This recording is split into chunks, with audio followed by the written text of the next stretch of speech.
Aí. Bom, então são 19h07. Mais uma vez, eu quero desejar boa noite a todos. Sejam muito bem-vindos ao 13º encontro do Grupo de Estudos em Língua de Sinais Brasileira, o GELES, aqui na Universidade Federal do Sul da Bahia. Hoje, com o tema Preconceito Linguístico em Comunidades Surdas, que é um tema que será abordado pela professora Shirley Vilhalva, da Federal do Mato Grosso do Sul. Eu sou a professora Daniane Pereira, eu sou uma mulher de descendência afro-indígena, eu tenho cabelos longos, pretos, o rosto redondo, cabelos castanhos escuros e com óculos de grau na armação marrom. Meu sinal em libras é esse, a configuração de D, dando um toque na têmpora, desce no movimento de semicírculo, dá um toque na cintura. Eu estou usando uma blusa rosa, né? Uma cor meio de melancia, mas mais para rosa. Estou com um batom vermelho e 3 brincos pequenos em cada orelha. Atrás de mim, eu tenho uma parede branca com um armário de madeira e diversos livros. Aqui na UFSB, no campus Socígenes Costa, eu sou professora de Libras e de Educação Inclusiva. Eu sou doutoranda em letras, mestra em letras, graduada em letras português, em letras libras, pedagogia normal superior. Sou especialista em Libras, em supervisão escolar, educação à distância, educação especial inclusiva e atendimento educacional especializado. Sou coordenadora do GELES, né, o Grupo de Estudos em Língua de Sinais Brasileira, e do Grupo de Estudos e Pesquisas em Educação Especial e Inclusiva, o GEPEI. Mais uma vez, eu quero agradecer a presença de todos vocês aqui no 13º encontro do GELES. Através do GELES, a gente pretende almejar, congregar professores e acadêmicos das áreas de letras e educação, tradutores e intérpretes de Libras, sendo pessoas surdas e não surdas, e demais interessados em refletir e discutir sobre os aspectos que envolvem a língua de sinais. Eu quero agradecer também, já de antemão, a presença dos tradutores e intérpretes de Libras e língua portuguesa, a professora Leni Aparecida Rabelo da Silva Mendes, da Unimontes, a professora Maria Leidiane Rodrigues Pereira Reis, também da Unimontes, e a professora Raimires Costa Rocha, da Secretaria Municipal de Brumado. O evento está sendo gravado. A cópia desse vídeo vai ficar disponível no canal do YouTube, Observatório Inclusivo UFSB. A gente pede que vocês se inscrevam no canal, ativem o sininho das notificações para receber um alerta assim que algum novo conteúdo for publicado e que deixem seu like. Durante o nosso encontro, a gente pede que, por gentileza, para melhor visualização da equipe de suporte, que vocês levantem a mão na hora que precisarem fazer algum comentário ou coloquem, alguém que queira escrever no chat, por gentileza, coloque na frente a hashtag GELES e, em seguida, a mensagem. A gente vai disponibilizar também, até o final do encontro, um link para registro da frequência. A gente solicita que, por gentileza, que com exceção da palestrante convidada e dos intérpretes de Libras, que vocês deixem seus áudios e as câmeras desligados para maior visualização das tradutoras e intérpretes de Libras e língua portuguesa por parte das pessoas surdas que estão aqui presentes, tendo em vista a plataforma Google Meet. Se ficar muita janela aberta, dificulta eles conseguirem identificar qual a janela que estão os intérpretes de Libras. Então, a gente deixando a câmera desligada é um facilitador no Meet. Bom, e para a gente dar início ao nosso 13º encontro do GELES, eu quero convidar a professora mestra, está terminando o doutorado dela, já sei que ela já está indo para a defesa, a professora Shirley Vilhalva. Ela é doutoranda em Linguística Aplicada pela Unicamp, ela é mestra em Linguística pela Federal de Santa Catarina, ela é especialista em tradução, interpretação e docência da Libras, ela é especialista em metodologia do ensino superior, graduada em pedagogia. Atualmente, a professora Shirley é pesquisadora da Universidade Federal de Rondônia e professora titular da Universidade Federal do Mato Grosso do Sul. Ela tem experiência na área de educação, atuando principalmente nos seguintes temas: Libras, língua de sinais, língua de sinais indígena. A professora Shirley Vilhalva abordará o tema Preconceito Linguístico em Comunidades Surdas. Professora, seja muito bem-vinda ao UFSB e fique à vontade.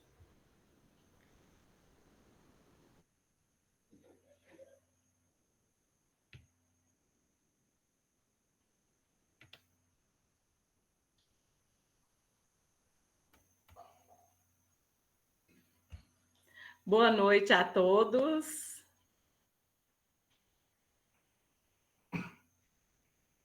Minha câmera fechou, Dani. Peraí.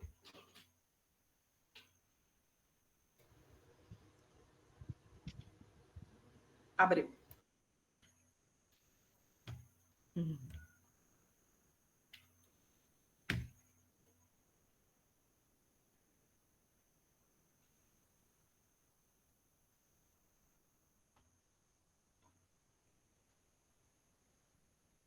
Então, é um prazer, estou muito contente, porque nesse momento é um momento diferente. Por que diferente? Por exemplo, hoje eu estava pensando numa estratégia linguística e é muito importante essa temática do preconceito linguístico. Eu gostaria, antemão, de dar uma boa noite e conhecer um pouquinho do jeito de sinalizar de cada um. Então, eu sinalizo bem tranquilo, eu sou professora há 40 anos, então eu não tenho pressa. Por quê? Porque estamos aprendendo ainda. Todos os dias a gente aprende um pouco. A língua oral, ela é viva, a língua é viva. E ela vai mudando a cada dia. A língua de sinais também é viva e também vai sofrendo mudanças.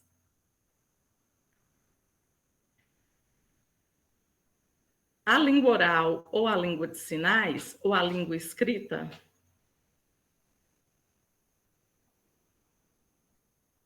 precisa primeiramente o quê? Encontrar um tipo de comunicação. É um tipo de comunicação.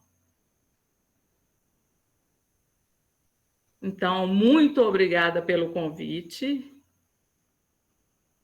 Cada um que entrou aqui nessa live, cada um que está aqui presente, muito obrigada por cada um que está aqui.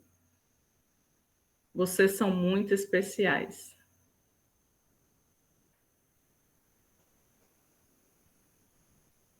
Eu espero que vocês, depois da palestra, vocês também podem completar com alguma fala. Mas eu sei que cada um de nós não estamos prontos e acabados. Nós estamos num processo de desenvolvimento também. E cada um tem uma reflexão, cada um tem seu tempo de aprender, cada um tem seu tempo para refletir. A palestra vai durar 40 ou 30 ou 40 minutos e depois nós vamos dar um tempo para as perguntas, para um tempo para a interação, para a gente interagir. Primeira coisa que eu pensei em abordar sobre o preconceito linguístico é o quê? Tanto a língua de sinais, quanto a língua oral, quanto a língua escrita, sofrem esse preconceito linguístico.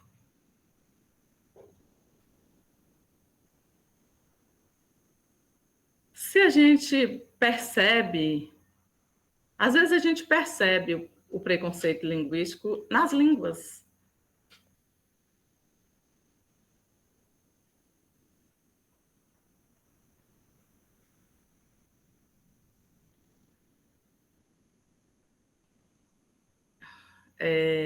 Abordando o estigma.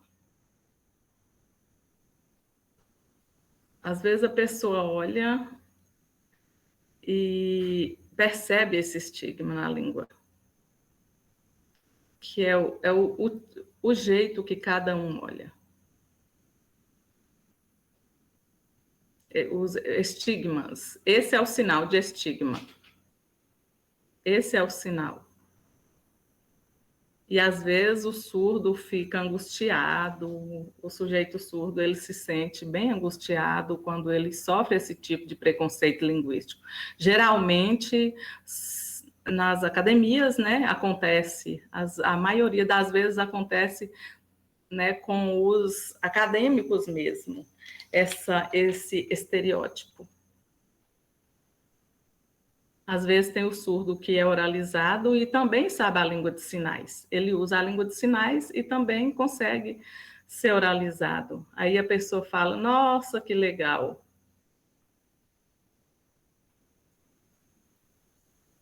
Aí, às vezes, o surdo sente, né, que a pessoa está fazendo também um tipo de preconceito.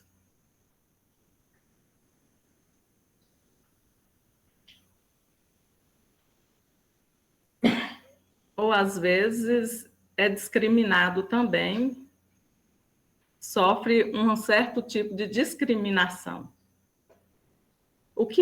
Como acontece essa discriminação? São vários tipos de discriminação linguística.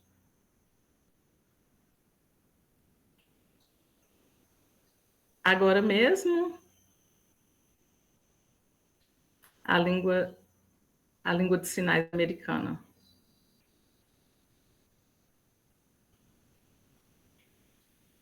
Na língua de sinais brasileira, muda os sinais. Agora mesmo, usamos essa nomenclatura também mudou para a língua brasileira de sinais e a Libras. E a língua de sinais.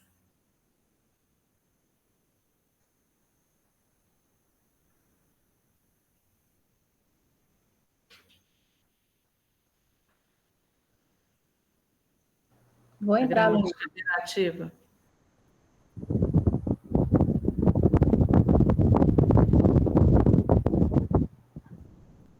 Então, acaba acontecendo essa gramática regressiva na língua de sinais.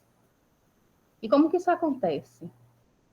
Por exemplo, esse sinal de Libras é um sinal que foi criado como? Antigamente utilizava esse sinal aqui, que era de língua de sinais. Aí depois houve uma alteração na configuração de mão e unindo ao sinal de Brasil, juntamente com o sinal de língua de sinais, se criou o sinal de Libras, que é esse aqui. Vocês observaram o porquê que esse sinal aqui de língua de sinais... Abre sua câmera, Ramires. Ela não está te vendo.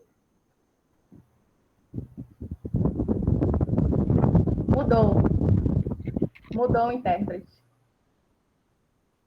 Ela está falando que a intérprete sumiu.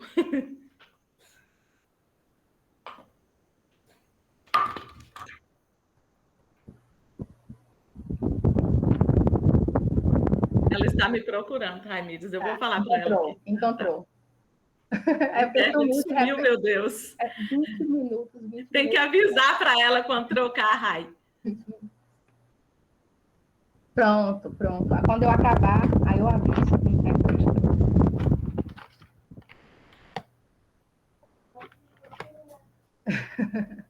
Desculpa.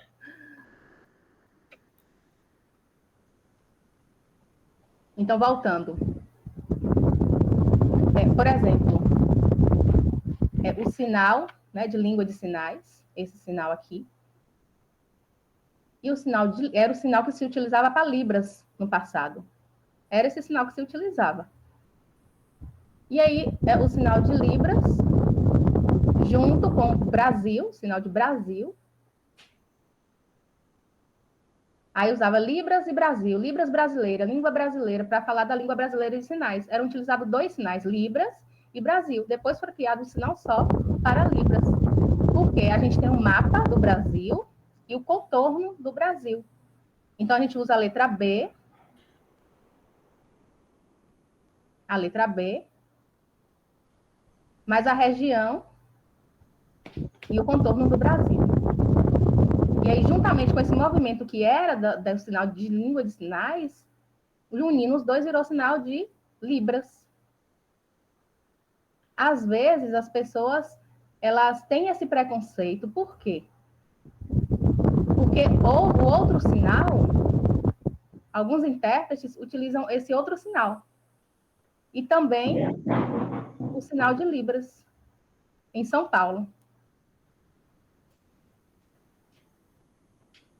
Então, nós, hoje, né, nós estudamos e pensamos. Por exemplo, as pessoas, elas veem, né, esse sinal aqui, o sinal de língua de sinais indígenas, a L, I, Y, S.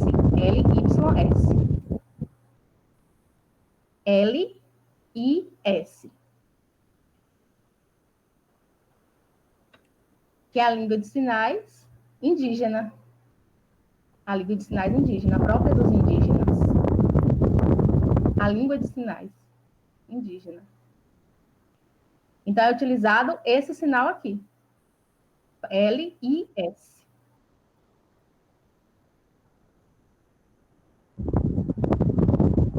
Então, a Libra, S, a língua de sinais indígenas, às vezes a gente esquece porque a gente não consegue ver. E aí acaba criando esse estigma com relação a Libras. Dani levantou a mão, Rai. Só um minutinho, por favor. Rai, acho que o ventilador, acho que tem um ventilador ligado aí, e na hora que ele se volta para você, tá atrapalhando um pouquinho a gente te ouvir. Já modifiquei, Dani. Obrigada. Beijo. Então, a Libras, o Letras Libras, ele tem esse sinal, né, do Letras Libras, que também foi a junção de dois sinais. E hoje quase não se usa o sinal que se usava antes. É igual o inglês, a língua inglesa. Também tem, né, o sinal de faculdade, de letras, de inglês. Esses vários outros sinais que são utilizados na comunidade acadêmica, que são diversificados, assim como a língua de sinais indígena também. Então, isso começou a criar esse preconceito linguístico.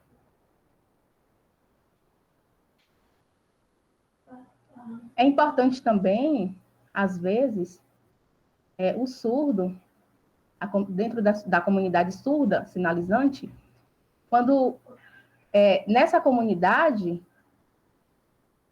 e quando eles se inserem na comunidade acadêmica, que começa a ter a criação dos sinais, da língua de sinais, que começa a ter esse movimento, aí alguns acadêmicos observam e acaba inferiorizando, né? Acaba criando esse estigma com relação a essa comunidade.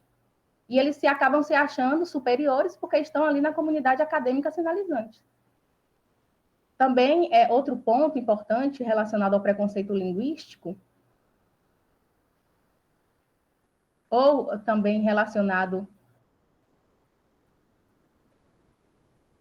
à variação, as variações linguísticas, este é o sinal de variações linguísticas, também acontece esse tipo de preconceito. Porque fala, o intérprete, olha como ele está sinalizando, olha como ele está fazendo esse sinal, ele faz muito ruim. Mas, gente, isso não pode acontecer. A gente precisa conhecer. A gente precisa ter esse compartilhamento, a gente precisa ter essa troca. É importante estar atento a esses pontos, né? Por exemplo, sinal de pai, de mamãe. Ou esse sinal para mamãe, existe essa variação também de mamãe. Outro sinal para papai. Então, vocês observaram? Tem esse para pai, tem esse sinal para pai. São vários, é uma variação. Então, vai modificando. Outro ponto importante também é que nós temos que comparar, né? Às vezes tem uma comparação, cria-se essa comparação. E como que isso acontece? Né? Na gramática.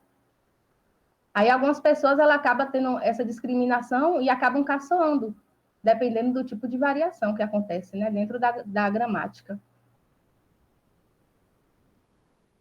Então, isso vai acontecer com a Libras. Não é diferente. Se na língua de sinais, né, que é uma língua, assim como na língua oral, na língua de sinais, a língua escrita, em várias outras línguas, existem essas variações. Acontece esse tipo de variação. Outro ponto importante também, com relação à língua de sinais, é a estrutura. Ela tem que ser valorizada, a estrutura da língua de sinais, a estrutura da Libras. Porque ela começou através da língua portuguesa, do português. Se a estrutura, por exemplo, o sinal de lindo, de bonito, mulher, nossa, acadêmico, letras libras, esses sinais têm uma estrutura própria, específica deles, assim como a língua portuguesa. Por exemplo, no português, quando se fala assim, mulher bonita, que mulher bonita, na língua de sinais, ou na Libras, há uma economia, né? E aí a gente já bota a expressão, né? Que mulher linda. Então, tem essa inversão, tem essa troca. E as pessoas, elas querem mudar. Então, a gente tem que respeitar a estrutura, né? A estrutura de cada língua. A gente precisa aprender e obedecer essa organização estrutural. Por que esse tema, né? Preconceito linguístico? Então, não é um tema fácil. Por quê? Por exemplo, o mecanismo, né, do homem, da mulher, da mente humana, né, do homem e da mulher, ele tem um mecanismo próprio, um mecanismo específico. E aí existem três nuances, né, 3 tipos. Modalidade. São 3 modalidades. A primeira, o que seria essa primeira modalidade? Seria a língua de sinais, né? O mecanismo da língua de sinais. Então, é a primeira modalidade que acontece da língua, é a língua de sinais. A segunda modalidade é a oral. E a terceira modalidade é a escrita. Então, esse processo de desenvolvimento que vem acontecendo, né? Lá no início, lá no passado, lá atrás. Primeiramente, né, a gente vai observando os movimentos, né, as direções. E aí a gente começa a ter essa comunicação através da língua de sinais. Aí começa a aprender a falar, depois a aprender a escrever. E hoje vai diminuindo esse uso da língua de sinais. Então vai tendo essa inversão, e aí vai aumentando a utilização da língua oral. Hoje a gente utiliza a escrita digital também, né? A gente usa a digitalização. E aí já há esse preconceito linguístico com relação à escrita e à oralização. Então, o preconceito linguístico com a língua de sinais não é diferente. Também tem esse tipo de preconceito linguístico com relação à língua de sinais, à língua oral, à língua escrita. No passado, se aceitava muito a língua oral. Hoje, já é considerado, né, um atraso com relação à escrita. Porque você pode falar, você pode verbalizar, e, né, de forma oral, de forma escrita. Mas é importante também você dominar as 2 habilidades. Hoje, qual que é mais importante? As 3. As 3 são importantes, não existe uma mais importante que a outra. São línguas. Então, a gente observa, né, esses três tipos de modalidade. Então, hoje a língua de sinais, em qualquer parte do mundo, ela tem um valor. Né? Ela tem o seu valor, ela tem os seus aspectos, ela tem as suas nuances, ela tem a sua gramática. A língua de sinais, ela tem um valor. Ela não é inferior à língua oral ou à língua escrita. A língua de sinais, agora é tempo, né? Agora é o momento da gente insistir nessa comunicação. Por qual motivo? Porque a gente precisa entender o quê? A gente precisa entender, aprender a valorizar para diminuir esse preconceito linguístico, né? Que há até mesmo dentro das comunidades. Então, existem diferentes tipos. Diferentes tipos de quê? Por exemplo, a gente pode fazer uma comparação.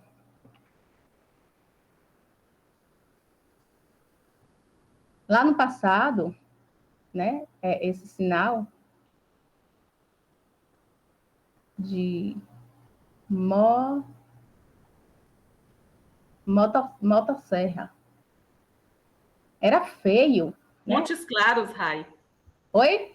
Montes Claros. Montes Claros, a cidade. Então, algumas pessoas falavam que esse sinal ele era feio, que não era bom usar esse sinal para a região. Por exemplo, aqui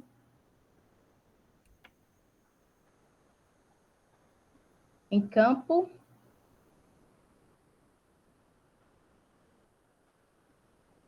nessa cidade aqui, que é onde eu moro, né? Onde eu moro, em Campo Grande, o sinal é esse aqui, ó, o C e o G, Campo Grande.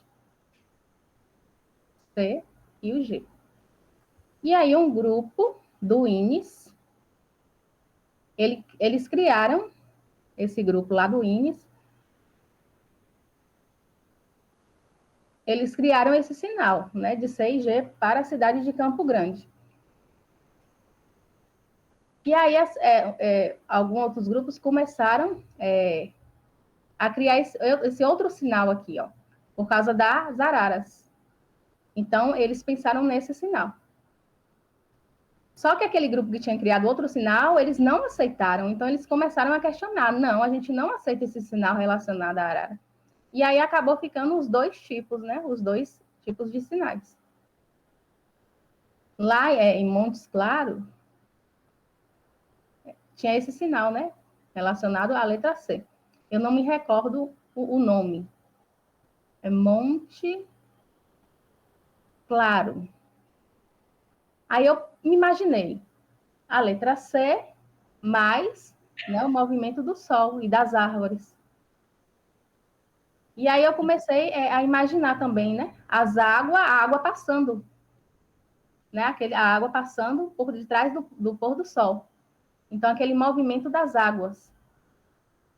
Então, a letra C, do nome Claro, a letra M, do nome Monte, e aí eu comecei a pensar, mas as pessoas, elas não conhecem, né? Na comunidade acadêmica, elas não sabem dessas referências, né? Da questão da água, dos rios, dos lagos que tem lá, e mais das águas de março, né? Do mês de março. Então, essa referência da água do mês de março, né? Juntamente com o sol, e aí passa essa água por detrás do pôr do sol, tem essa paisagem, né? Então, por que não criar esse sinal aqui? De Montes Claros. E aí utilizar na tradução. Esse sinal para monte, o sinal de montanha, monte e claro, referenciando ao sol. Então, foi feito um estudo, foi feita uma pesquisa, foi feito um estudo. Só que acaba tendo esse tipo de preconceito linguístico. Às vezes as pessoas vão falar, não. Todo dia a gente vê as pessoas, elas questionando, mas é importante ter uma pesquisa, é importante pesquisar e é normal ter mudanças. Mais de 5.000 anos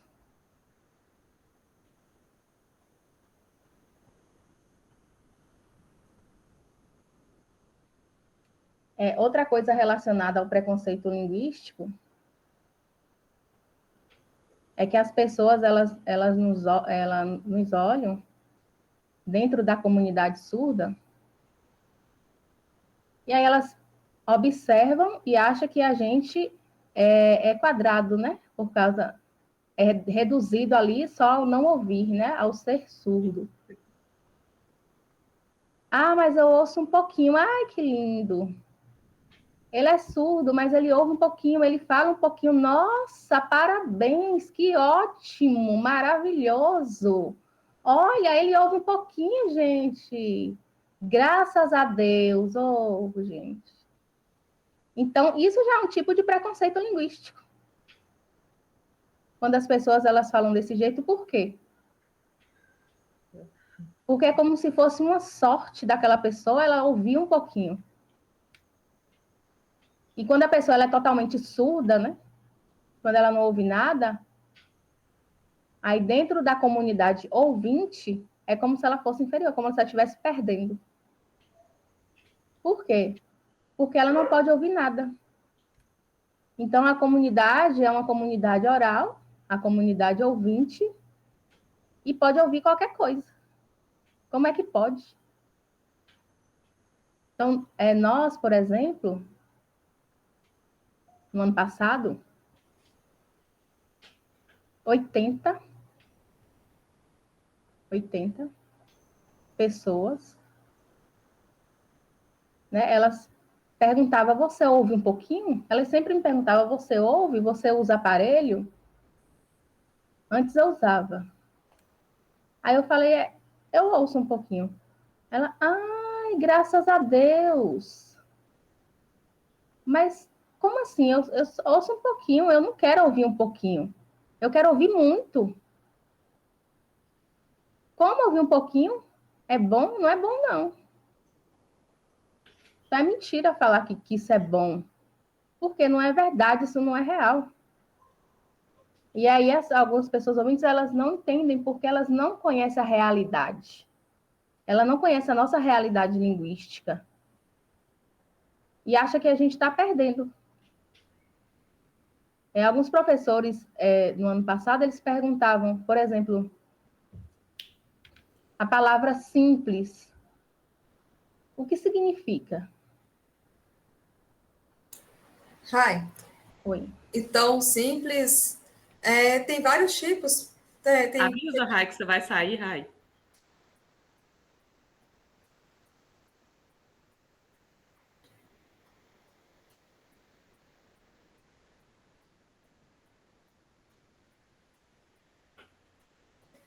Então, continuando, então, eu não queria ouvir pouco. O que eu iria fazer com pouca audição? Não ia fazer nada. Então, para que esse tipo de comparação? Ouvir pouco, ouvir? Então, tem muitas coisas que é o preconceito linguístico, um preconceito linguístico enraizado. Então, se ouve um pouquinho, ouve um pouco mais, então quer dizer que é melhor? Quem disse isso? Quem falou sobre isso? Igual eu tenho 22 pessoas na família, 22 primos. Eles já faleceram, mas eles eram vivos, então eram 22. Imagina se eu fosse superior a cada um deles. Porque o meu ouvido, ele não precisa de cirurgia, ele não precisa de nada, eu sou uma pessoa totalmente visual. Outro tempo também que precisamos o quê? Saber ter carinho, ter um pouco de cuidado com o que se ouve, né? Com a questão ouvintista. E é ruim pensar dessa forma. Pensar, a pessoa surda, ela vê e está em tempo das pessoas, está na hora de perguntar, você quer fazer uma cirurgia? Você quer vir aqui? Então, não é isso que eu quero dizer. Fica assim, nossa, como que eu vou ficar nesse lugar? Me incomoda, é coisa que me incomoda. São essas falas que não, a gente não tem como provar, a gente não quer. Então, parece que eu não quero nem ser convidada a ir nesses lugares. Porque é um preconceito linguístico que eu sofro, com a questão de não ter a oralidade. Antes, eu oralizava dentro de casa, mas agora nada mais.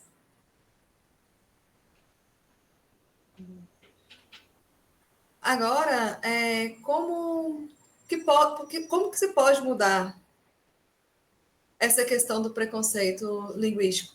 Como nós podemos mudar essa questão? Como nós podemos reverter? Trabalhos em sociedade? Como podemos organizar essa sociedade? Como que essa sociedade pode ser reorganizada? Um exemplo, antes, 90 coisas, né? 90 cards que eu fiz aqui. Mas hoje, eu só mostro em língua de sinais. Precisamos também pensar sobre as estratégias de informações. Hoje, no meio acadêmico, no meio familiar, como que nós podemos pensar nessas estratégias de comunicação, de informações, de ensino? Então, você pode adotar uma pessoa surda para ensinar Libras a ela. Aprender Libras são estratégias, são trocas. Aqui, quem é pai ou mãe da linguística? Alguns intérpretes, alguns professores, no passado, eles adotaram, né, esse método de ensinar. Então, foi revertendo muitas coisas lá no passado. E hoje, parece que isso já vai se esvaizando. Igual nas línguas de sinais, a gente precisa abrir portas. Não é ficar fechado, a gente precisa abrir. Primeiro, a gente precisa saber como acontece essa abertura. Tem uma pergunta? Se indagar sobre isso. Tem uma pessoa que me fez uma pergunta aqui. Pode perguntar, pode abrir o microfone, falar, pode sinalizar. Quem é? Acho que levantou a mão, eu escutei um barulhinho também, mas deve ter abaixado. Ou então, de repente, Eu ouvi também. Pode também digitar também, viu, gente? Se tiver alguma dúvida, algum questionamento, alguma pergunta.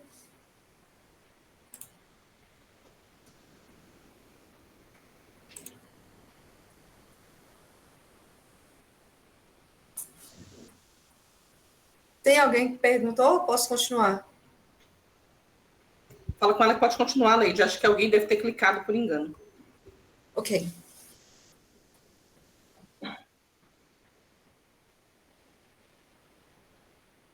O outro ponto é sobre qual a metodologia, né?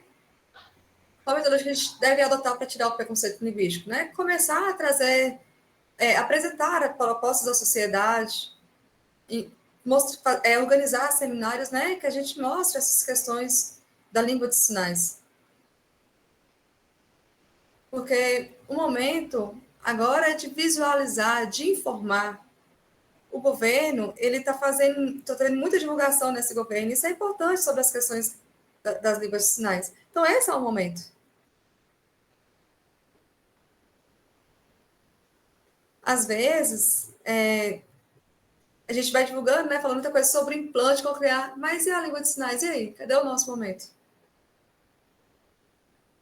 Então, hoje, nesse período, a gente precisa o quê? Estabelecer como que as pessoas vão... essa palavra aqui.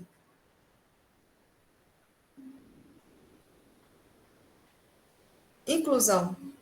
Como que vai ser, de fato, essa inclusão? O sinal de inclusão é isso aqui. A inclusão são sinais, são os vários sinais para a inclusão.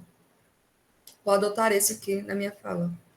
Então, as pessoas nunca sabiam, né, como fazer, de fato, a inclusão. Por que elas não sabiam? Por que acontece isso?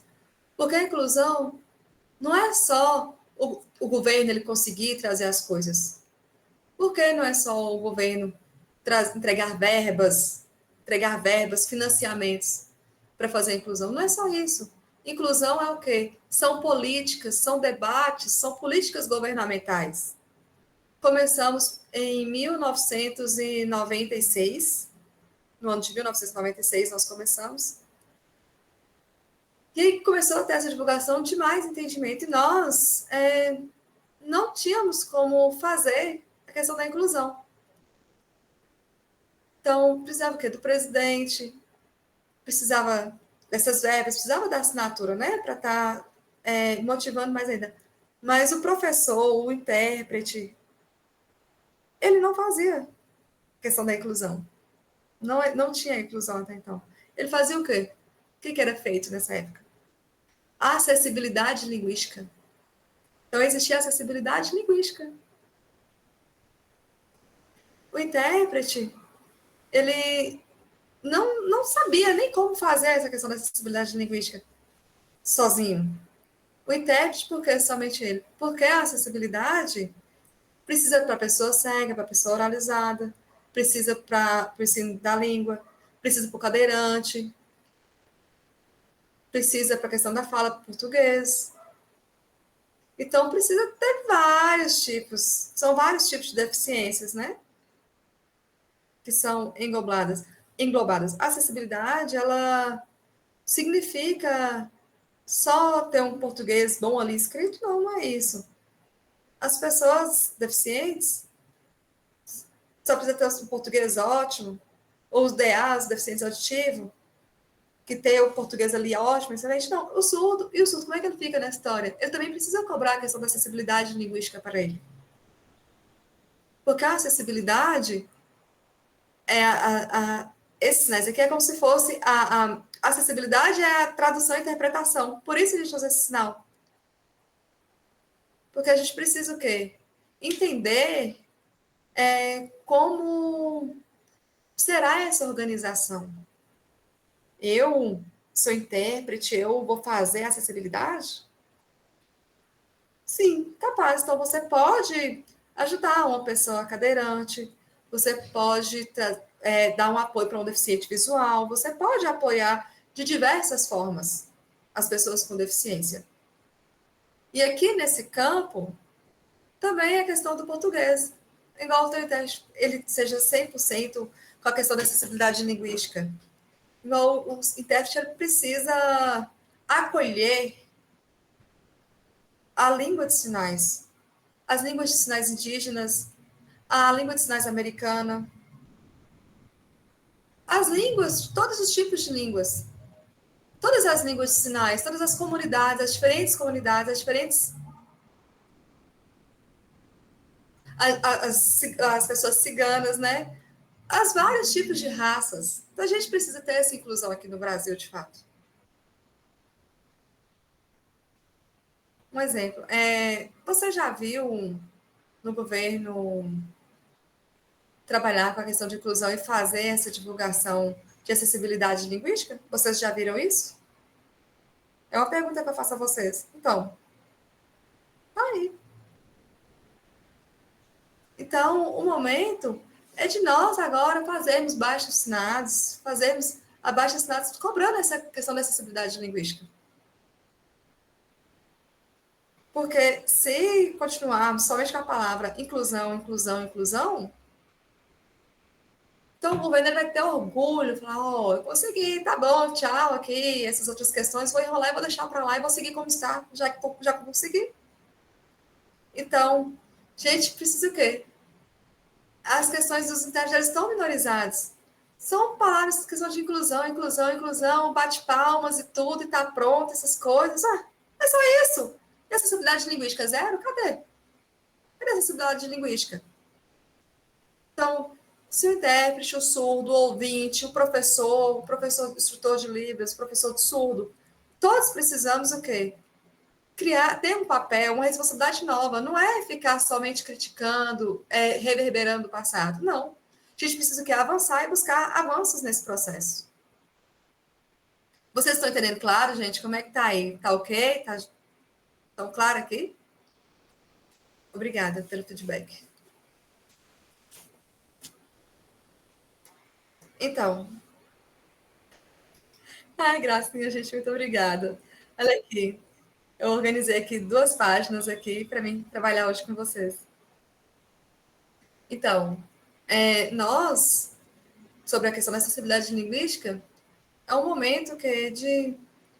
só a questão do show, ali no show, trazer a tradução e interpretação só naquele momento. A gente precisa de mais do que isso, não é somente isso, é muito mais. A gente precisa cobrar a Secretaria de Cultura, a gente precisa mostrar o quê? Fazer de forma organizada, de teatro, em vários espaços que o surdo ele está e precisa ter essa proposta de inclusão linguística.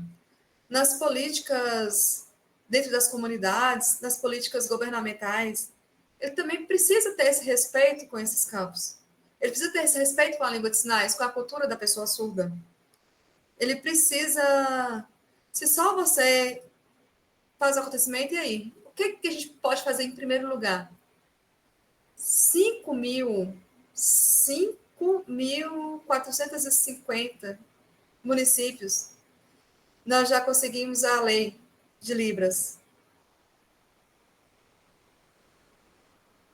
Mas por que a gente conseguiu? Porque se não tivesse essa lei, não tinha verbas, não tinha financiamentos. Não iriam conseguir esse financiamento. Então, essas cidades, elas podem ter um surdo, mas ele vai ter o direito do acesso à língua de sinais. Ele tem direito a acesso à lei. Uma experiência que eu vou mostrar para vocês. Antes tinha um diretor surdo de uma escola, 92... Foi no ano de 92. Então, foi um trabalho muito árduo, né, que nós tínhamos ali naquele período. E naquele período, a gente teve muitas cobranças nessa questão. E o meu colega, vereador, ele me explicou o quê? Que tinha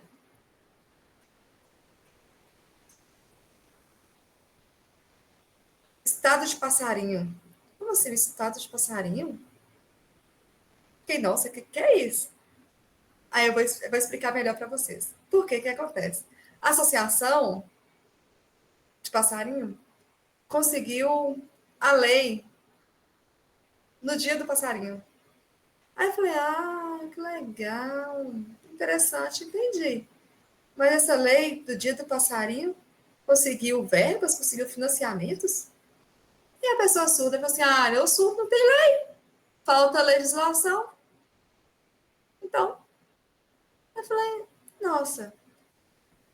Então, a lei foi em 93. Então, depois, um pouco mais tarde, a gente conseguiu a lei, né, da pessoa surda, que dá direito, o dia da pessoa surda, né, os movimentos surdos começaram a ser organizados, né, dessa forma. E aí, no dia de organizar, de entregar, a gente precisava o quê? Organizar isso, também envolvendo também a questão da cultura, da questão do intérprete ali que tivesse conhecimento para poder fazer toda aquela sinalização, ter aquele espaço ali para o teatro. E a gente perdeu porque a gente não organizou. A lei do passarinho passou e a nossa não. Olha para você ver como que podia ter acontecido isso. De verdade, eu, juntamente com um grupo de professores, nós fomos até a universidade desse estado do passarinho para a gente saber.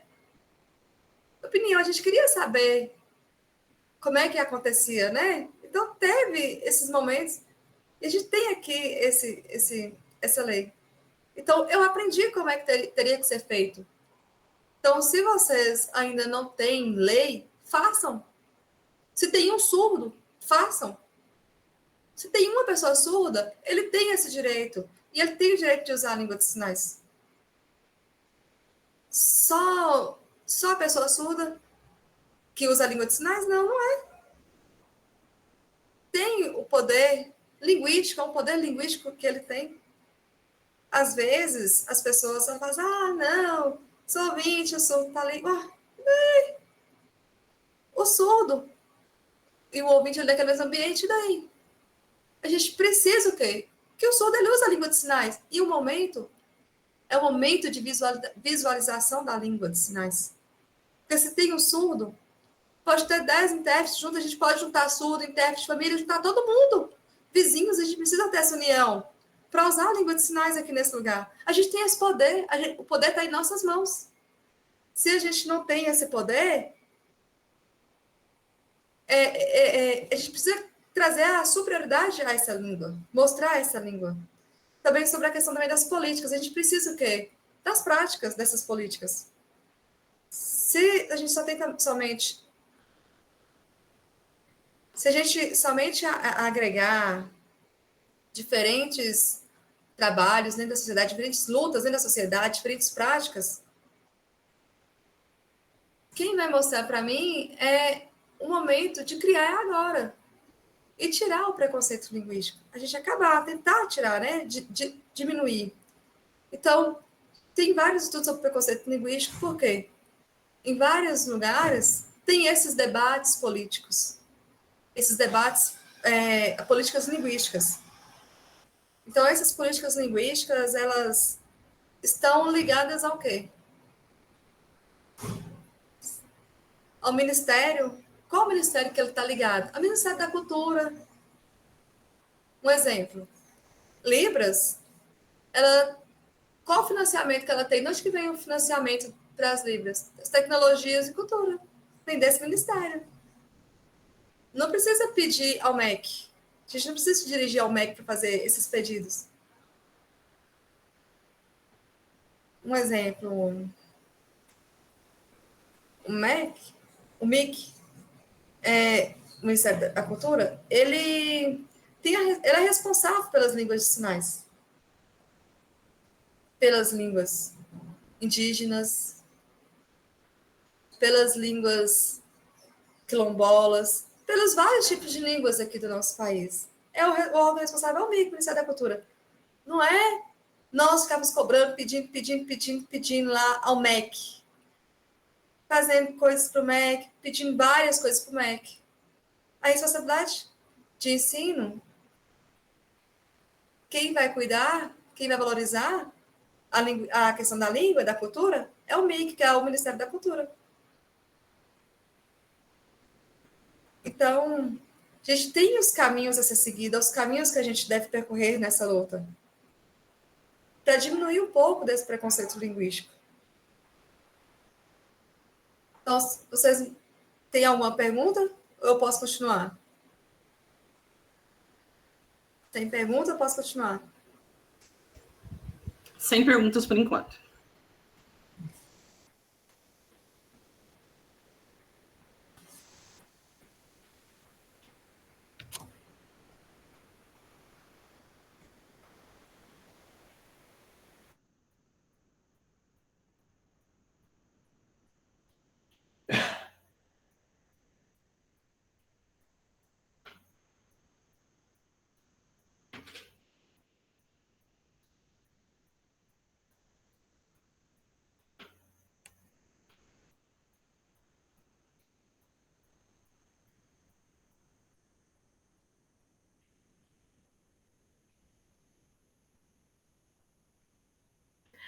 Agora eu vou fazer um fechamento, né, das três explicações, né, dos 3 temas que abordei dentro do preconceito linguístico.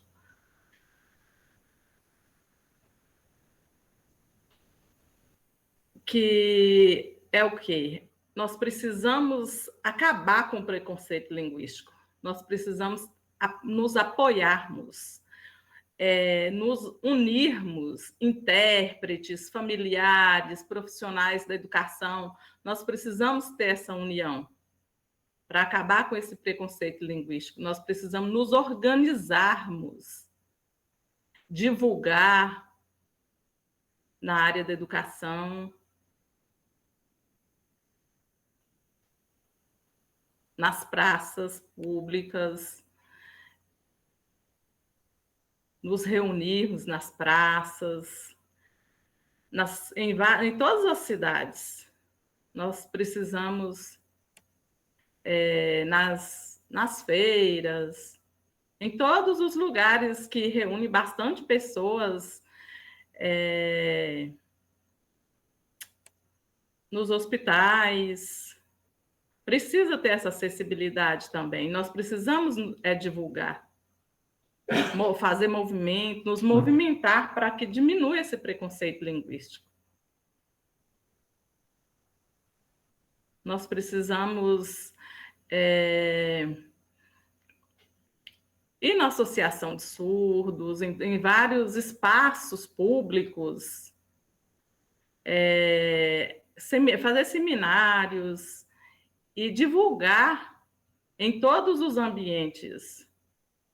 Nós precisamos nos mobilizar para que a prefeitura também, na área, né, da prefeitura, o prefeito também contrate, né, mais profissionais. E as famílias dos surdos também.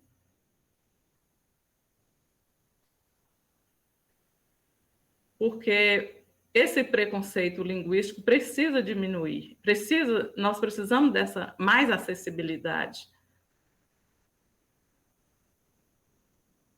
Às vezes as pessoas falam, Shirley, mas um surdo tem 4, 5 ouvintes e um surdo só, uai. Mas está certo, não está errado. Porque já pensou? É uma luta, é uma luta.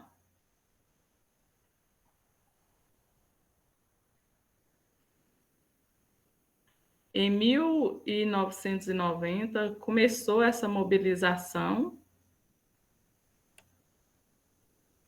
Tinha mais ou menos 84 colegas que começou essa luta. E nós conseguimos o quê? A primeira lei, que foi a lei da Libras, em Minas. Em Minas, foi a primeira. Em 1991, em todos o primeiro estado foi em Minas. E daí começou evoluir essa acessibilidade, começou a ter mais acessibilidade. Quase 800 municípios agora já são beneficiados, mas isso demora, isso é muito trabalho. Não adianta nada a gente ficar esperando só pelo surdo. Só o sujeito surdo ele não vai conseguir. Então, até surdos, os surdos e os ouvintes, porque os ouvintes também usam a língua de sinais. Os ouvintes, eles são contratados, ele recebe um salário por isso, mas ele também usa a mesma língua, então é o mesmo direito, é o usuário da mesma língua. Às vezes o ouvinte fala, não, mas isso aí é obrigação do sujeito surdo, a língua é dele. Não, a língua é de quem usa, é de quem usa a língua, essa língua ela é valiosa, isso vale ouro. O intérprete tem o salário dele, mas ele também usa a língua, ele também tem o contato com o surdo também, às vezes, é contratado e tem seu salário, usando a língua de sinais. Ele não ouve, mas ele é usuário da língua tanto quanto o que não é surdo também. Então, gente, vamos parar de pensar assim. Tem mais de 9.400 surdos, imaginou? É muita, a comunidade surda é muito grande. Mas quanto surdo de verdade mostra que é usuário da língua de sinais? A comunidade indígena também.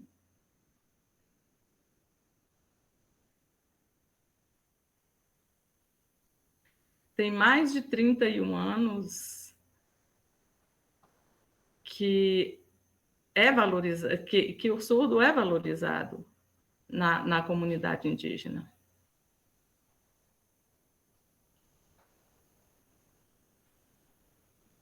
Ah, não, mas eu uso a língua de sinais, é só por usar. Não, mas tem muita gente que usa como profissional também. E ela precisa ser respeitada.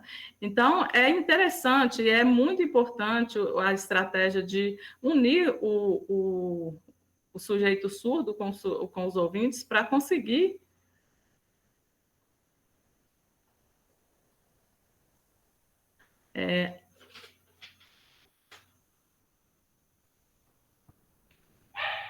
a língua de sinais. Agora eu vou falar um pouquinho sobre a língua de sinais americana, a importância também da língua de sinais americana. Vou só fazer um resuminho aqui, por exemplo.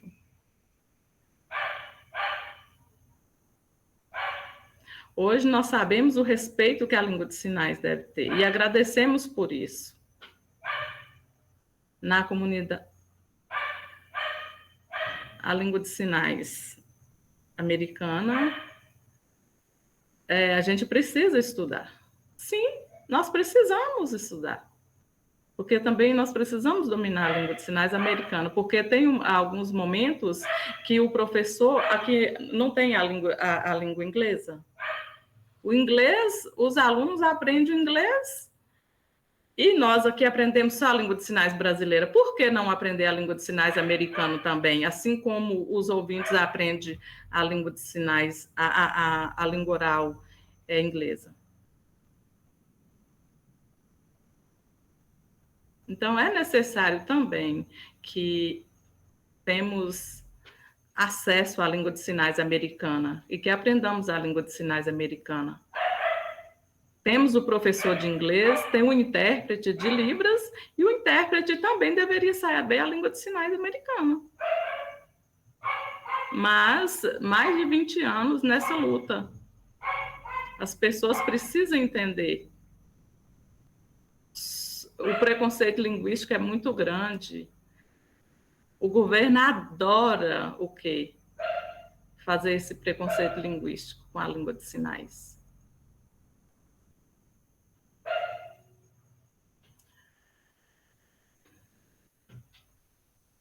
É o governo? É só o governo brasileiro? Não, todos. É uma estrutura. Nas empresas também visa o quê? Só visa o lucro. É um preconceito linguístico também. Porque às vezes contrata só o intérprete e fala, não, tá bom, não precisa mais nada, só o intérprete tá bom, já tá ótimo.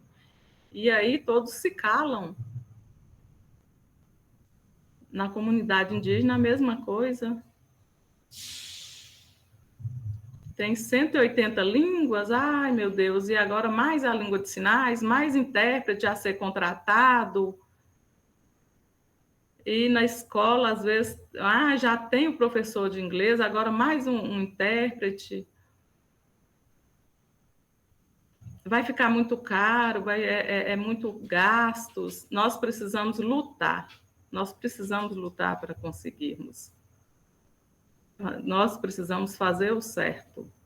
Senão vai continuar com o preconceito linguístico, nunca vai mudar. Uma comparação.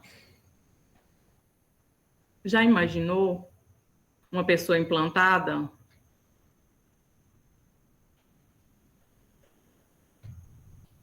Às vezes, principalmente eu com meus cabelos grisalhos, se colocar um implante coclear aqui, todo mundo vai ver, né? Porque o implante é bem escuro, então todo mundo vai ver esse implante aí. Por que eu preciso fazer isso? Isso é um preconceito linguístico, porque não aceitou a minha língua, isso significa que minha língua não foi aceita, que eu preciso ser oralizado, que eu preciso falar. Então, não aceitou a minha língua de sinais, é um preconceito linguístico. É só a língua portuguesa que é relevante? Por que só a língua portuguesa que é relevante? Por que eu preciso falar? Por que eu preciso colocar implante para que eu possa falar? Então, devemos ter uma proposta para apresentar. Tem um amigo meu que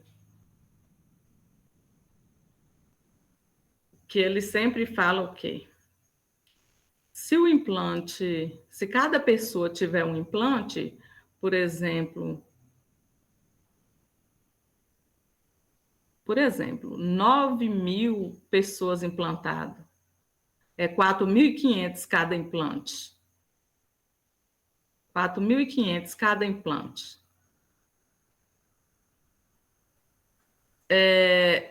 Se for contratar intérprete,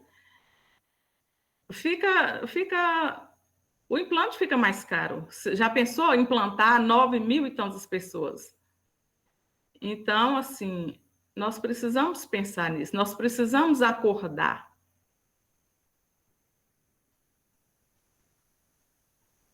Hoje nós temos que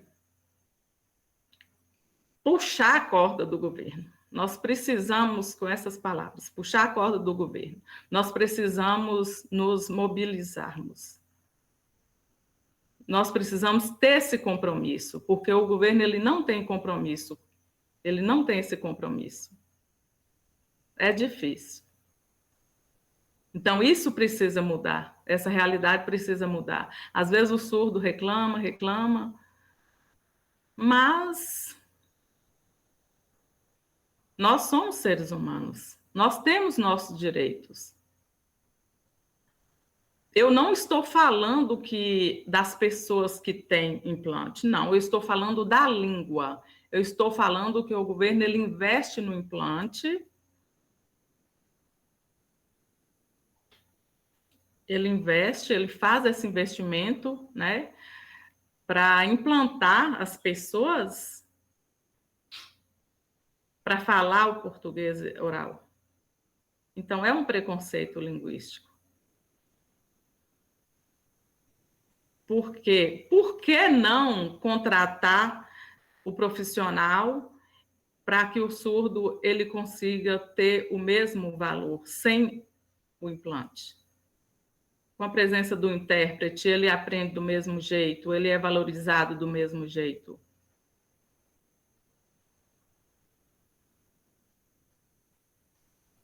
É igual um fisioterapeuta, um intérprete, é uma profissão, o fono. O implante é um apoio. Ah, eu quero que o intérprete morra. Não, nós precisamos acordar, é o momento de acordar. Nós já sofremos muito preconceito linguístico. E as pessoas só sorrir por isso? Isso precisa mudar, essa realidade precisa mudar. Nós precisamos ampliar nossos conhecimentos. Eu me delonguei muito, tenha um pouquinho de paciência comigo, já estou finalizando.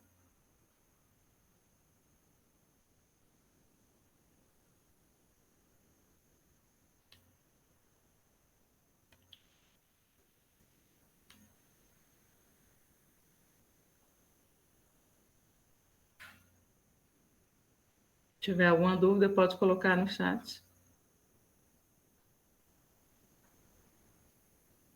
Nós precisamos mostrar isso aqui. Nós precisamos fazer isso com urgência, porque a legislação existe, a lei está aí.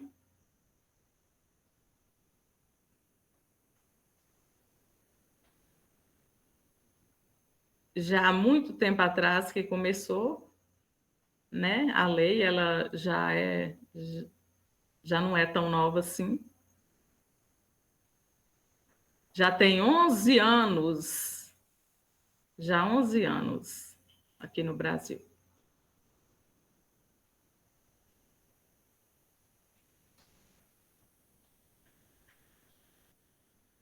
Às vezes as pessoas falam assim, mas o intérprete só preocupa com o salário. E os intérpretes de línguas orais? O intérprete de línguas orais também tem seu salário.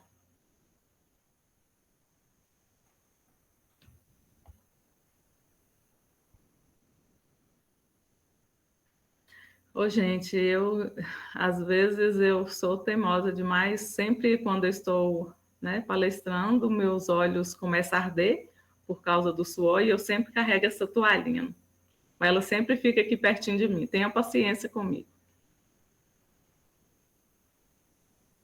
Por exemplo, hoje a gente percebe muita confusão quanto ao papel do intérprete. Qual é mesmo o papel do intérprete?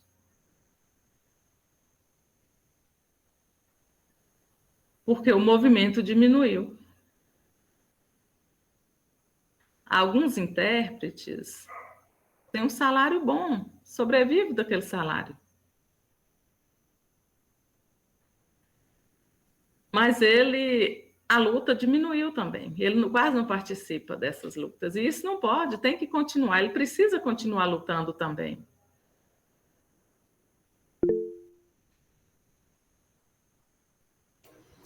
Leni, o Rafael colocou uma pergunta aqui no chat e tem a ver com esse momento dessa fala dela, então acho que seria interessante ela já falar.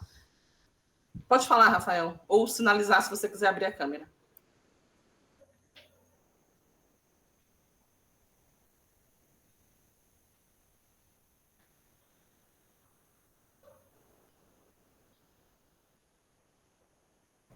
Leni saiu, Dani? Quem levantou a mão foi Rafael. Sair não, mas eu vou sair. Estou falando com ela que nós ela está perguntando se mudou. Isso.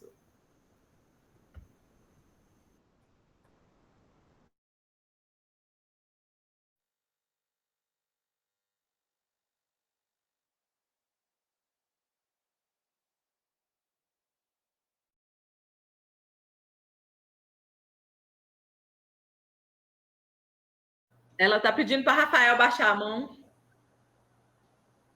Não está conseguindo visualizar sua mão. Pronto.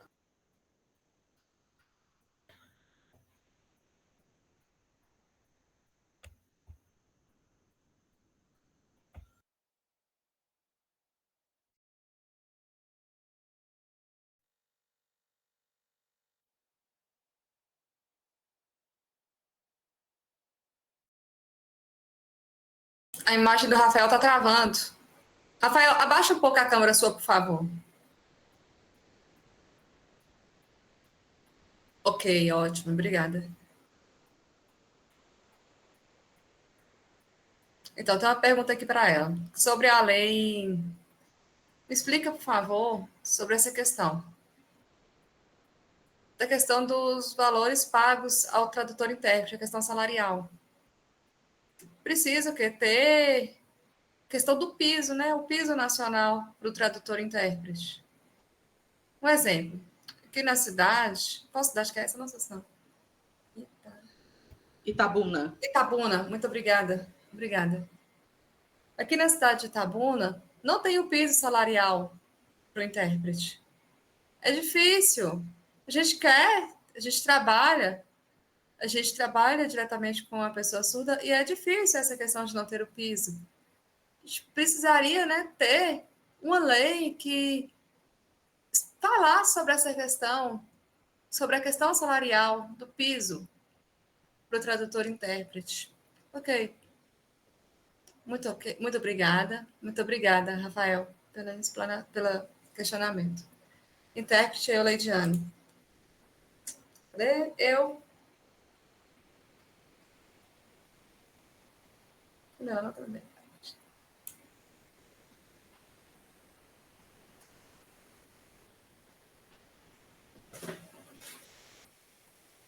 Então, primeiro ponto, questão da lei, né?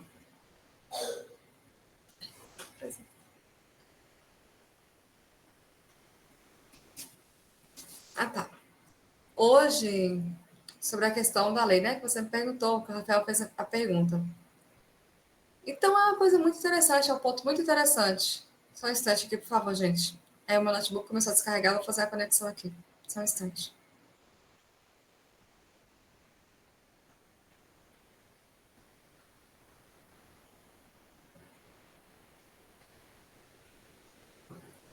Então, se não tem a questão da associação, né? O sindicato do tradutor e intérprete, sempre vai ter esses altos e baixos, essas variações salariais. Um exemplo, eu sou presidente sou associada, né, ao à associação. Tem um surdo, sou eu, sou associada ao sindicato dos professores, associação, e somente eu que sou surda. Não tem mais, um exemplo, de 2.000 pessoas. Só eu, surda. E eu pago minha contribuição mensal, sou sindicalizada. Por que acontece? Dentro do sindicato, as pessoas, o sindicato particular, ele é perfeito, porque precisa o quê? As pessoas sindicalizando, o sindicato, esse é o sinal de sindicato. Então, hoje, por exemplo, questão salarial, né, do tradutor-intérprete, aqui na Amazonas, é igual do professor, o piso é igual do professor. O valor pago ao tradutor-intérprete é igual do professor. Porém, uma pergunta para vocês aí. Não precisa me responder agora, mas fica como reflexão. Na sua cidade, tem alguma lei? Se tem a lei, precisa o quê? Vocês cobrar para organizar. Se ainda não tem, por exemplo, fora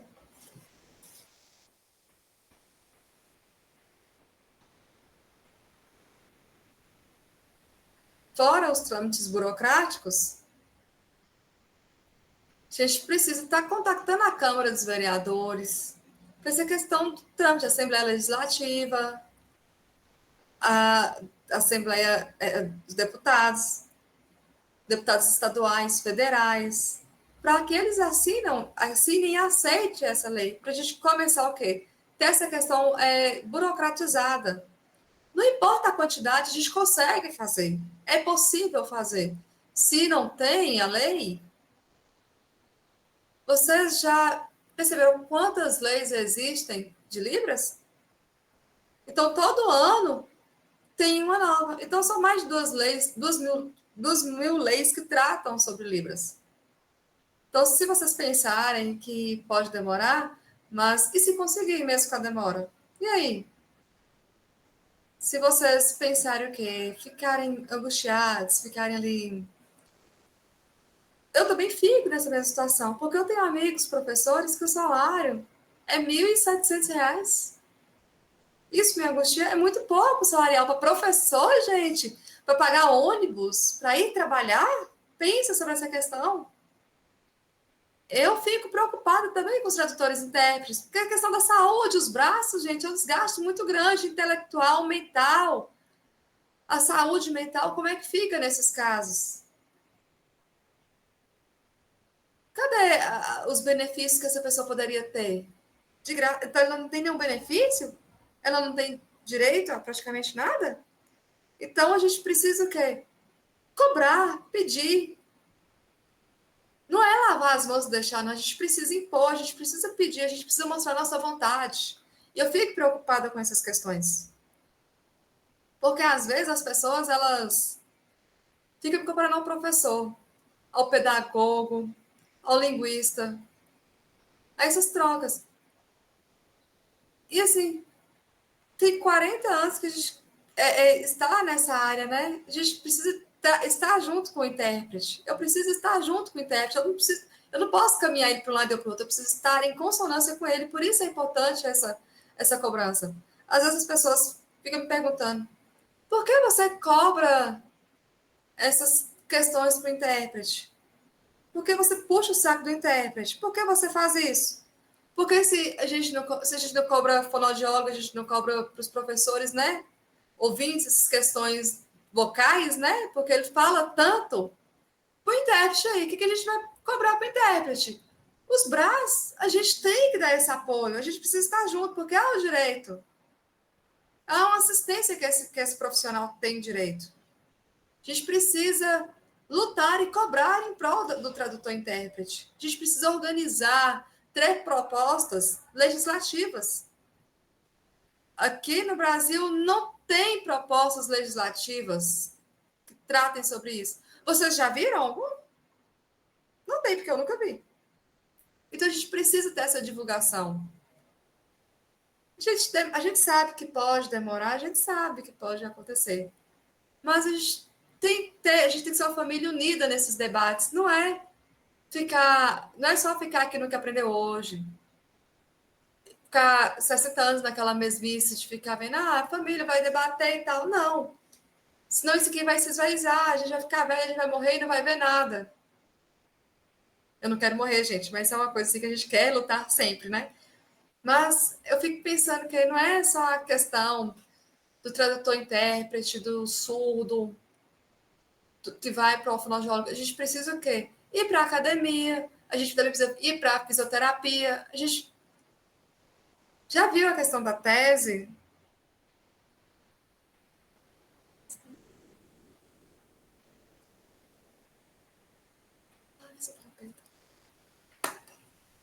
Aqui a gente usa sinal aqui para fisioterapeuta, gente. Desculpa, aqui tem esse outro também aqui para fisioterapeuta.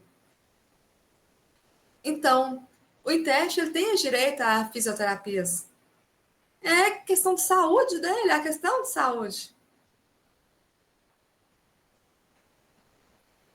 Outro ponto, o segundo ponto também que eu quero trazer aqui para vocês é sobre a questão, se vocês pensarem na questão das linguísticas, das variações linguísticas. A gente precisa de trazer essa informação, mostrar essa informação. Não é um surdo, é uma parceria, é família, pessoa surda. A gente precisa dessa divulgação. A gente precisa divulgar esses conhecimentos que eles sejam absorvidos em língua de sinais. Porque a língua é uma língua natural, ela é uma língua que flui.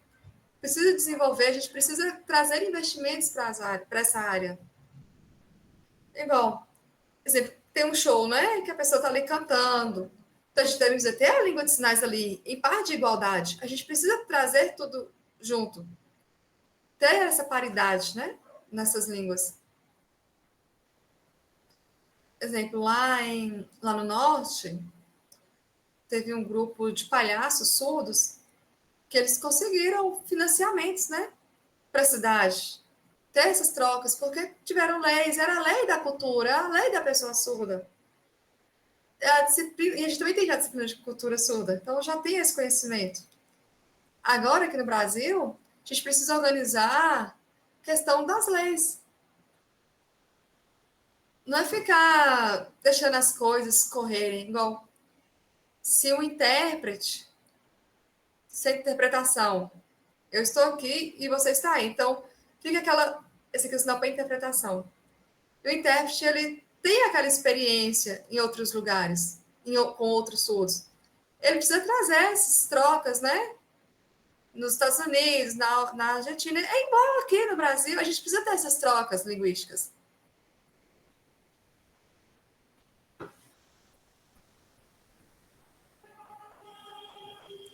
Para finalizar, nós precisamos refletir sobre a questão do preconceito linguístico. E ter cuidado, não é? A gente precisa saber explicar, precisa trazer esse tema, a gente precisa ter uma boa administração sobre esse tema. Sobre o que é, sobre o trabalho, a gente precisa trazer essa representatividade nas vários tipos de línguas de sinais aqui do Brasil. Porque, por exemplo, hoje, as pessoas me perguntam sempre sobre as línguas de sinais indígenas. Aqui hoje esse é o sinal para a língua de sinais indígenas. Esse é o sinal. Então, na questão da história, o que vem acontecendo? 1950, 1960, nessas décadas de 50 e 60, nesses períodos. Então, tinha aqueles filmes, né, de faroeste, os filmes de faroeste. Então, a gente poderia assistir esses filmes com os alunos lá do INES, e eles iam assistir filme no cinema, eles viam, eles acompanhavam tudo ali, esses filmes de faroeste, né? Toda essa ação que ocorria naquele filme. E tinha um cavaleiro indígena em seu cavalo, né? Com sua flecha, utilizando... Então, os outros homens, né? Ali atirando com seus revólveres e ele com suas flechas atirando. E aí depois a gente viu já o indígena ali presente naquela cena, os indígenas. Então, naquele filme a gente já viu essas questões. Então, contextualizando, a gente pode pensar o quê? Que no Brasil também a gente pode ter essas interculturalidades. Na televisão,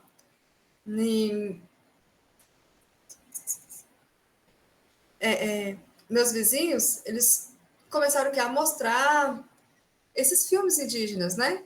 Todos ali em uma roda, né? Fazendo suas canções, fazendo aquela dança da chuva, aquela música Dança da Chuva, né? Que eles fazem, pedindo a Deus para chover, que mande chuva. E aí o indígena, a gente pegou isso aí. Depois do Letras Libras, antes das Letras Libras era esse. Depois, a gramática, né? Tem a gramática própria. Aí ficou esse sinal aqui para Letras Libras. E a gente viu, né, esse sinal aqui, com esse aqui. Ele falou assim, olha, vou trazer esse sinal para cá, gente. Fica bem mais claro aqui. Então, de Letras Livres assim, a gente traz essa adaptação dessa forma. Então, fica uma coisa mais clara, mais visual. E a gente começamos a estudar em 1950, 1960, 70. De lá para cá já vinham todos esses estudos. Até que a pessoa surda ela foi entender sobre a questão da gramática, das incorporações da gramática.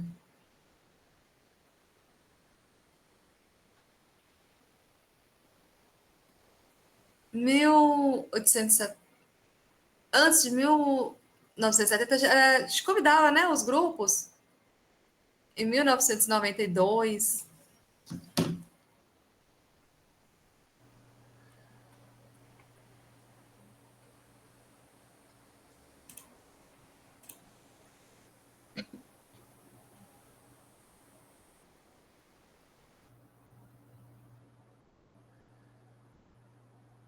Eu visitei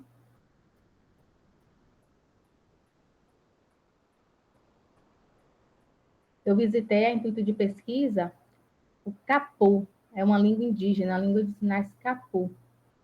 E aí lá na faculdade, na UFM, alguma coisa, UFMA. E aí a professora ela explicou que, você sabe que aqui no Brasil só tem 2 línguas indígenas, de sinais indígenas? Só 2. Então eu comecei a explicar, a fazer essa explicação. E aí, no começo, né, tinha os cocares dos índios. E aí, lá, uma amiga na Amazônia, né, ela fez referência a esse sinal aqui. E aí, com o passar do tempo, eu fui conhecendo melhor. É igual, por exemplo, só o intérprete de Libras, ele começa a, por exemplo, o sinal, esse sinal aqui, a pessoa ela não sabe que sinal é esse. Aí ela começa a fazer a datilologia. O surdo não sabe que sinal é esse. E aí ela precisa de um contexto para poder entender. Algumas pessoas acabam criando esse preconceito linguístico. E aí acaba criando um certo tipo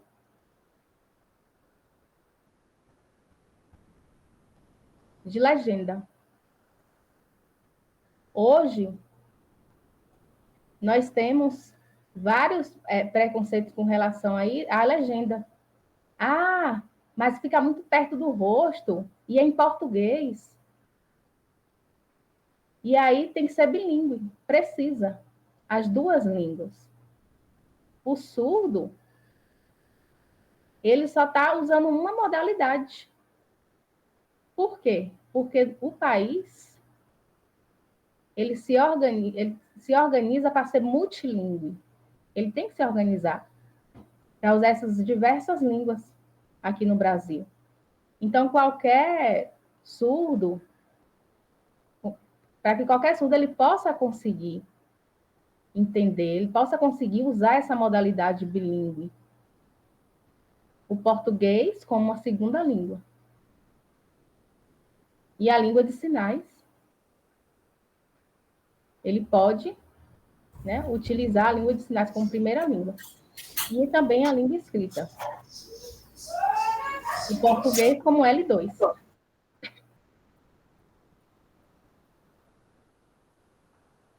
É importante, outra coisa também que é importante com relação ao preconceito linguístico, é que precisamos continuar, né, ainda agora, já está finalizando já a minha fala, né, eu estou com muita dó, porque ultrapassou bastante o horário. E aí eu queria muito agradecer a vocês pela paciência.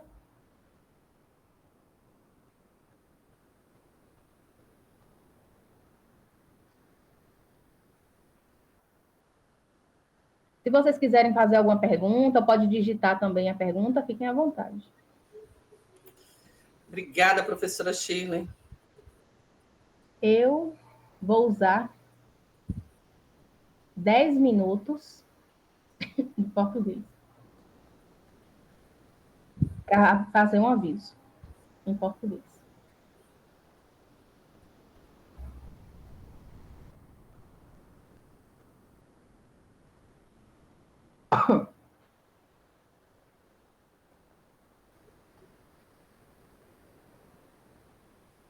Obrigada pelas falas. A gente não tem perguntas. Agora eu vou pedir intérprete para os meus colegas surdos, tá?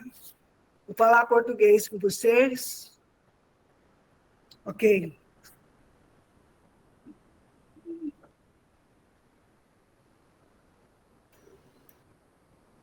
E agradeço a todos vocês. Às vezes as pessoas me falam assim, Shirley, por que você fala português? Porque eu fui uma das primeiras intérpretes de Campo Grande, Mato Grosso do Sul. E eu fiz o primeiro projeto de intérprete para as escolas regulares, para não deixarem os surdos ali, sozinho. Mas eu quero esse pequeno momento de 10 minutos com vocês, para dizer para vocês que não é fácil nenhum projeto. Eu lembro que a primeira vez que eu coloquei uma intérprete, eu tive que fazer duas coisas. A escola de surdo tinha que pagar o intérprete de manhã e à tarde. De manhã, ela ia para fazer interpretação nas salas de aula. E à tarde, ela mesma tinha que ser a professora da sala de recurso. Por quê? Porque, como intérprete, ela não conseguia explicar o que ela tinha que explicar lá na sala de recurso. Que ela tinha que contribuir com as atividades. Então, essa é uma questão que eu quero mostrar para vocês, que essa primeira intérprete, a Rosilane, a professora agarrou, na mesma semana que ela foi colocada na sala de aula, a professora agarrou e colocou ela fora da sala de aula e fechou, dizendo que não precisava de fiscal. Ela não conseguiu entender. Enfim, nós tivemos que mudar a equipe de alunos, 5 alunos. Esses 5 alunos que foram para lá, 4 são estudantes do doutorado e tem um que já tem pós-doc. Eles foram meus alunos quando eles tinham 4 anos. E aí, às vezes, a gente fala assim, vamos lutar pelas escolas bilíngues? Sim, porque a língua de sinais merece também. Merece, o surdo merece estudar em qualquer lugar que ele quiser. Com intérprete ou diretamente sem intérprete, não importa o que a gente vai precisar. Então, o que eu quero mostrar para vocês, falar o português, para mim, é um desafio. Às vezes eu falo uma coisa e eu nem sei o que eu falei. Mas é sério, gente. Então, eu estou passando por sérios momentos de refletir mesmo na questão da linguagem. Hoje eu trabalho num trabalho mais amplo como pesquisadora. Eu quero dizer para vocês que os surdos falantes, na minha família eu tenho 2 surdos falantes, eu e o meu sobrinho. Só que ele tem mais que uma deficiência, ele é múltiplo deficiente, mas ele tem a fala. Claro que nós dois a gente não se compreende. Eu tenho uma baixa visão. Então, à noite, às vezes, eu estou até cutucando alguém para sinalizar comigo, fazer alfabeto, mas agora a gente sabe como que é. Eu sou professora de surdo cego. Na verdade, eu sou professora de quase tudo. O que me incomodou mais é que muitos surdos têm alta habilidade. Eles não são vistos assim. Então, nós temos muito trabalho para fazer pelos surdos. Então, não vai ser uma coisa tão rápida. Mas sem legislação, a gente não faz nada. E eu acredito em vocês. Muito obrigada. Professora Sheila, a gente que agradece, sabe, a sua fala riquíssima. Como a senhora mesmo colocou, foram 3 temas, mas que conseguiu encaixar todinho para poder chegar ao preconceito linguístico, né? Maravilhoso. E a hora que a senhora fala sobre a questão da acessibilidade, né? Que a maioria das pessoas, quando pensa em acessibilidade, vai pensar na questão de acessibilidade voltada para pessoas com deficiência física que utilizam uma cadeira de rodas, para pessoa com deficiência visual, pessoa com deficiência auditiva. Então, geralmente, as pessoas não param para pensar essa questão de acessibilidade, pensar também na acessibilidade comunicacional, né? Então, a gente conseguir entender essa questão do preconceito linguístico e ligar preconceito linguístico à questão de julgamento mesmo, a estereótipos mesmo, negativos que nós, em sociedade, às vezes, venhamos a ter. E em diferentes línguas, a gente vai notar essa questão de preconceito linguístico voltado para a questão até de discriminação social mesmo, né? Eu lembro também de questões quando... Eu sou paulista, mas eu lembro quando a gente mudou para Minas, preconceitos que a gente sentia em questões das pessoas ficarem repetindo o que a gente falava, apontando a gente, sabe? Então, como a senhora bem colocou, existe o preconceito linguístico voltado para as diferentes línguas, né? E quando a gente fala em preconceito linguístico voltado para a questão da comunidade surda, né? E a gente vai ver justamente essa questão das pessoas, num primeiro momento, nem conseguirem entender que a língua de sinais realmente é uma língua, né? É esse questionamento e é essa divulgação que tem que ser feita para as pessoas conseguirem ter esse entendimento, porque quando a senhora fala da história, a gente vai lembrar também que a história vai estar carregada de preconceito, né? E essa questão de como se enxergar a língua, principalmente a língua de sinais, tem toda uma vem carregado de preconceito também histórica, né? Histórico, né? Então, a gente pensar no que a senhora falou, juntar a comunidade, porque essa luta para se combater o preconceito linguístico, ele não deve ser feito e não tem como ser feito só pela pessoa surda. Se a gente está pensando aqui em preconceito linguístico voltado para a comunidade surda especificamente agora. Então, é a união mesmo, né, de pessoas surdas e pessoas ouvintes, como a senhora bem colocou, para conseguir levar informação, para conseguir envolver, para que as pessoas consigam reconhecer e valorizar a diversidade linguística, né? Muito obrigada pela sua fala. Tem diversas pessoas aqui no chat que estão agradecendo a sua fala, agradecendo a sua presença, parabenizando, tá? As mãozinhas, que a senhora gostou bastante aí no Meet, as mãozinhas subindo com os parabéns, tá? A gente quer mais uma vez agradecer a sua presença. tá? O grupo, o Gélis especificamente, está muito feliz em ter sua presença aqui com a gente. Muitas pessoas de Montes Claros, você citou Montes Claros, e na hora que citou Montes Claros, a maioria não teve dificuldade de entender o sinal de quem estava falando, porque aqui tem muitas pessoas de Montes Claros. Inclusive eu, que estou na Bahia agora, mas morei mais de 20 anos em Montes Claros. Então, eu queria agradecer, tá? Mais uma vez, agradecer sua presença, agradecer sua fala rica, né? E vou passar a fala para a senhora para se despedir do pessoal mesmo.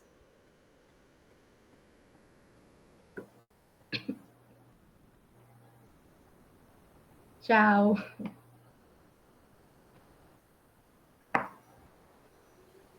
Então, mais uma vez, muito obrigada.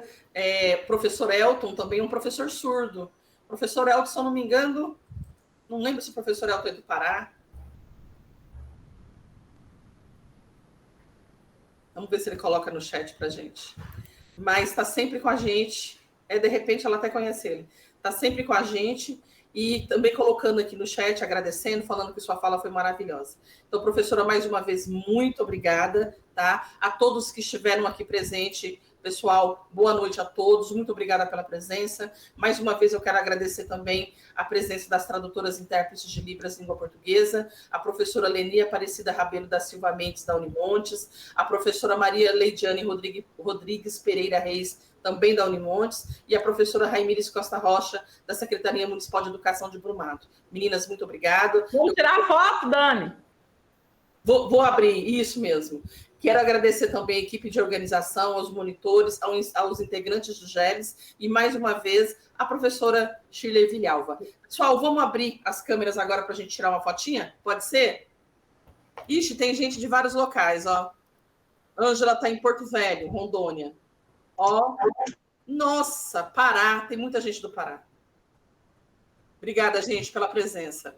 Na sexta-feira, vou aproveitar também para fazer uma divulgação. Na sexta-feira, a gente tem um cinema comentado com a professora Joyce, lá Ela é da UFSCar, intérprete na UFSCar, e está fazendo o doutorado dela no Instituto Federal de Santa Catarina. Então, a gente recebe a professora Joyce na sexta-feira com um cinema comentado sobre o filme E Seu Nome é Jonas. Estão todos convidados, tá? As inscrições vão até a quinta-feira. Então, vamos lá? Eu acho que eu vou ter que tirar a foto dessa vez. Então, eu vou tirar o print aqui. Atenção. Primeira. Vou tirar outra. Jackson é outro, que adora foto. Falou de foto, ele abre na hora. Aí, eu vou tirar mais uma para ter 3, tá?